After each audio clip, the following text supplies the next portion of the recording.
Continuamos con La Noche. General, también le quería hablar de un tema que estamos comenzando también yo creo que a dimensionar en Colombia, que tiene que ver con los problemas en las ciudades, de eso lo que usted hablaba, de las bandas delincuenciales en las ciudades y el control que están haciendo del microtráfico dentro de las ciudades.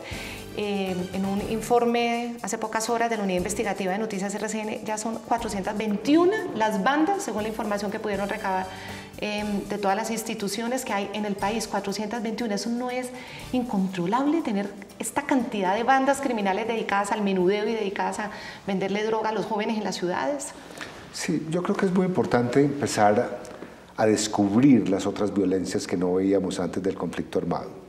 De la agenda nacional, de la agenda política, de la agenda institucional, de la agenda de los medios habían desaparecido problemas que siempre han estado con nosotros.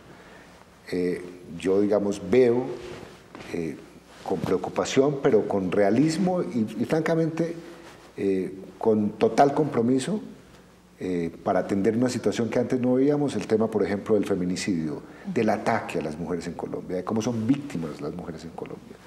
Antes no veíamos eso con esa fuerza. En el pasado, la violencia intrafamiliar era simplemente un número, pero tampoco nos hemos abocado a ese tema. Y en el pasado, por estar combatiendo a los grandes carteles y a las guerrillas, el tema del consumo en nuestras calles tampoco era visto y además ha habido una transformación. Colombia ha ingresado a ser un consumidor intermedio de drogas y ahí tenemos un problema que es serio.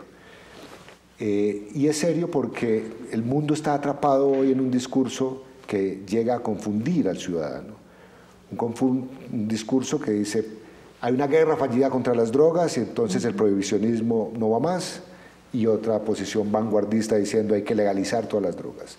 Y en el medio de eso, los ciudadanos esperando que los estados realmente respondamos para atender la situación de los consumidores, de los dependientes y de los consumos peligrosos o problemáticos. ¿Qué digo yo sobre eso? Qué bueno que, por ejemplo, RCN se esté abocando a la tarea de visibilizar a esa realidad y esas 400 bandas. Y el consumo creciente, que ese también es un tema que incluso ni dentro del gobierno están de acuerdo con que si el consumo ha crecido o no. Hay un sector que lidera el ministro de Salud que dice que es un gran economista y que dice que desde la perspectiva científica no ha habido aumento. Y los alcaldes cada vez más diciendo tenemos un problema de descomposición social terrible debido a esto. Un fiscal diciendo que los excedentes de coca se están quedando en las ciudades. ¿Reconocemos o no reconocemos el problema del consumo? No, hay que reconocerlo. Y hay que reconocerlo, digamos, en lo que significa no hacer generalizaciones, porque el consumo no está condicionado al uso de una sola droga. Entonces aquí hay fenómenos como que el uso de cocaína está estabilizado en los consumidores, como que el uso de marihuana crece aritméticamente, como que el uso de drogas sintéticas crece geométricamente. Cada droga tiene un comportamiento distinto dependiendo de qué centro urbano estemos hablando, dependiendo qué capacidad adquisitiva tenga ese sitio, dependiendo qué capacidad logística de abastecimiento tengan esas mafias, dependiendo de cuál es la capacidad preventiva y represiva de la autoridad en ese territorio específico. Digamos, yo creo que aquí lo que conviene frente a esta realidad de consumo que hay que atender y el llamado microtráfico es que tengamos, claro, una política general, pero que tengamos unas microgerencias de aplicación de esa política en función de las realidades de cada municipio. ¿Son controlables 421 bandas? ¿Se pueden desmantelar 421 bandas? Pues claro que sí. ¿Sí? Mira, Claudia, son 1.100 municipios y hay 400 bandas. Quiere decir que por lo menos hay el 50% de los municipios no tiene banda, ¿no? Pero eso no quiere decir... la mitad sí. Por la mitad sí, pero y además no quiere decir que no haya un distribuidor.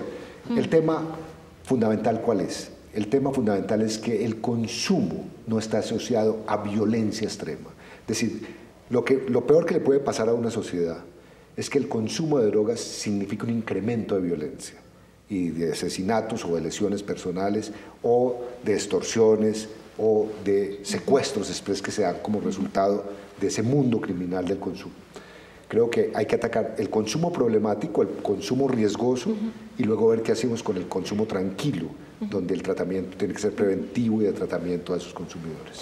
General, en las últimas horas también el gobernador del estado Amazonas de Venezuela, que es opositor, digamos, en todo este ambiente también muy caldeado en Venezuela, insistió en una denuncia que viene haciendo desde hace muchos años y dice que allá se le trasladaron muchos guerrilleros de Colombia, que allá tiene guerrilleros de las FARC y del ELN y dedicados netamente a todo tipo de tráfico, de minería ilegal, de combustibles, de droga, de todo. Él dice que son más o menos 4.000.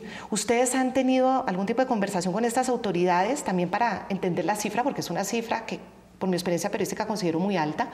Se lo van a pedir que explique de dónde saca la cifra, de cuál es su preocupación. ¿Les interesa atender esa denuncia del gobernador del estado de Amazonas?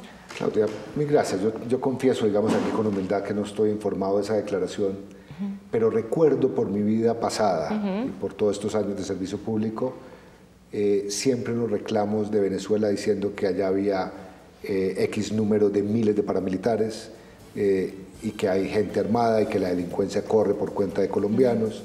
No, las imágenes de los campamentos de las FARC de inteligencia militar que incluso una vez las presentaron en la OEA. Y por lo tanto yo lo que creo es que estamos obligados a recibir esa información, a depurar esa información, a contrastar esa información y a ver sobre qué evidencias se están manejando esos números. Porque será si serían disidentes de las FARC, ¿qué se considerarían? No, la información realmente para mí tiene elementos difusos, porque se habla de un acumulado de guerrilleros desde el año 90, desde los años 90. Desde que comenzó el Plan Colombia.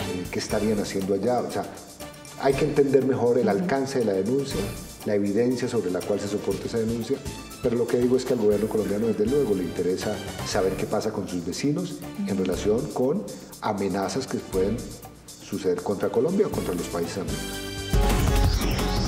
Ya regresamos con La Noche.